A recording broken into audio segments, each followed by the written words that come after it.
Gabe Newell will be remembered as the greatest tactician in all of human history. Hannibal, Sun Tzu, even the mighty General Patton, even Eisenhower himself will all be put to shame by this man's tactical prowess of doing nothing and allowing the competition to shoot themselves in the foot.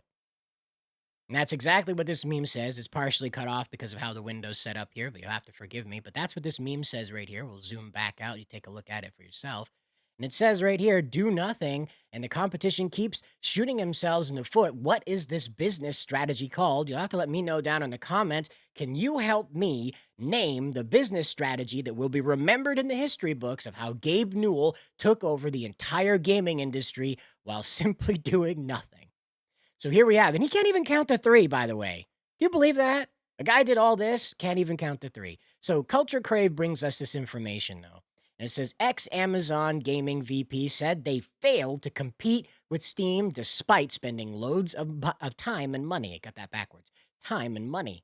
Quote, we were at least 200 times bigger. We tried everything, but ultimately Goliath lost.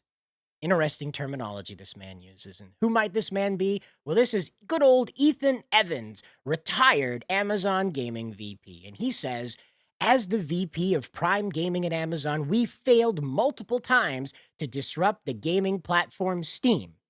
We were at least 250 times bigger. Something right there. We tried everything, but ultimately Goliath lost, and here is why.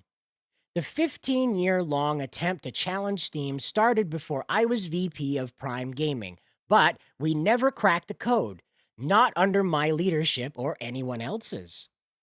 The first way we tried to enter the online gaming store market was through acquisitions. We acquired Reflexive Entertainment, a small PC game store, and tried to scale it. It went nowhere. How about that? Then, after buying Twitch, we created our own PC game store. Our assumption was that gamers would naturally buy from us because they were already using Twitch. Wrong! Finally, we built Luna, a game streaming service that let people play without a high end PC. Around the same time, Google tried the same thing with their product, Stadia. Pause. We all remember how well the Stadia went, right? We remember the demonstrations. The idea was that you remote connected to a gaming console. It was much more complicated than that, but you did not have the gaming console in your home. Your high-speed internet connection allowed you to connect to the console and play it live, so you didn't download anything even to into your console. The Stadia, I believe, was an app and a controller. And I think that was it. A visible controller. You have to work with me. All right. You have to work with me. Anyway, time in. Neither gained significant traction. The whole time, Steam dominated despite being relatively a small company compared to Amazon and Google. The mistake was that we underestimated what made consumers use Steam. It was a store, a social network, a library, and a trophy case all in one, and it worked well. At Amazon, we assumed that size and visibility would be enough to attract customers, but we underestimated the power of existing user habits. We never validated our core assumptions before investing heavily in solutions. How about that? How often do we keep hearing that? Over and over and over again. Remember, James Gunn told us they would make a billion different scenes and then the editors would be in charge of making a movie out of all of those?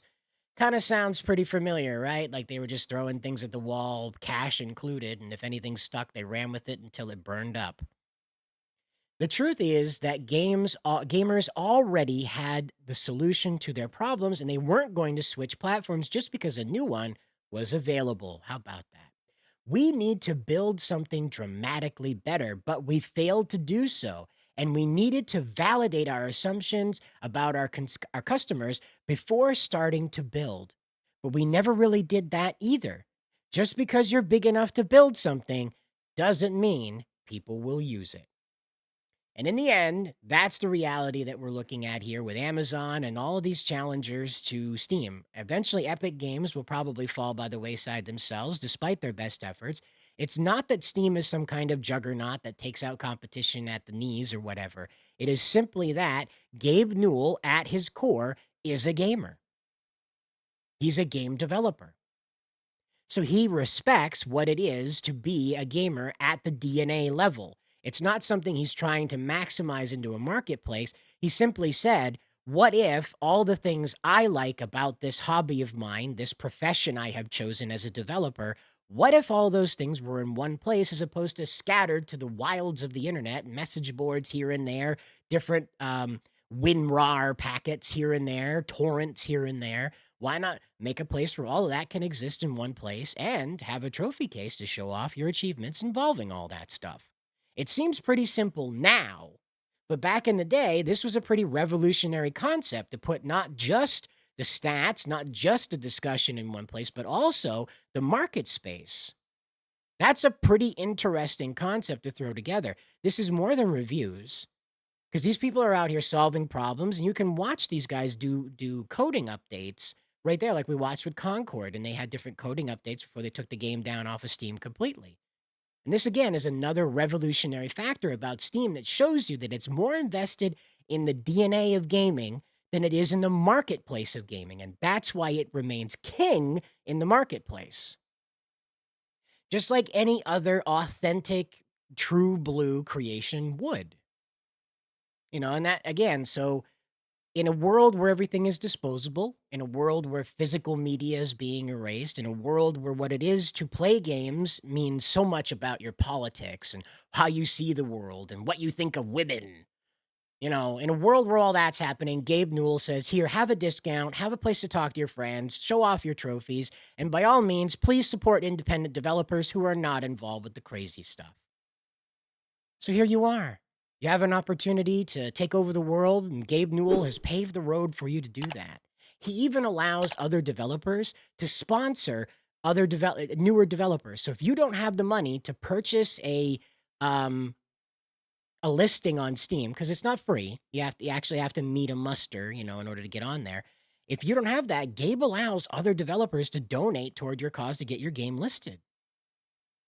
Again, this is invested in what it is to be a gamer, to what it is to play games, to the core fundamental of, I don't like to use the word community, so the gaming army, what it is to just simply sit down and have the escapism through games, be it through pixels, be it through polygons, be it through your VR headset. It doesn't matter to Gabe. What matters to Gabe is that you are escaping, you are enjoying the process, and if you do build things, that you're building them for an audience that enjoys the process, not the market. The market's there. GameStop proved that. GameStop proved the market's there. That's not the problem. Gabe sat down and made sure that the community, the feeling of gaming, what's in your heart about being a gamer was at the core of Steam, and it always is. I mean, there's a joke going around right now that you get a notification when your friend's playing a hentai game. Steam will let you know when your friend's playing one of those perverted games, and that's fine. Play those games. It's not a big deal. Your friends are going to know. And it's one of those neat little tricks that happens. You can shut off those notifications, obviously, but it's one of those neat things that kind of contributes to the atmosphere of Steam where like you're going around and you're interacting with your friends and you're seeing what they're playing, and by seeing what they're playing, you want to join in too. That's how I found Among Us. It wasn't until it started showing up on YouTube that I realized there were other people in my own group that were aware of it as well, and so we started playing the game together. It's one of those neat things that kind of happens naturally, and that's what Gabe leaned into, was the natural habit of gamers to want to create, to want to discuss, to want to show off. And there it is. Amazon couldn't figure that out in all their time. The only thing they could figure was just throw money at it till it works. You see how well that's going for Twitch. But guys, you'll have to let me know what you think about it down in the comments below. And as always, good luck out there.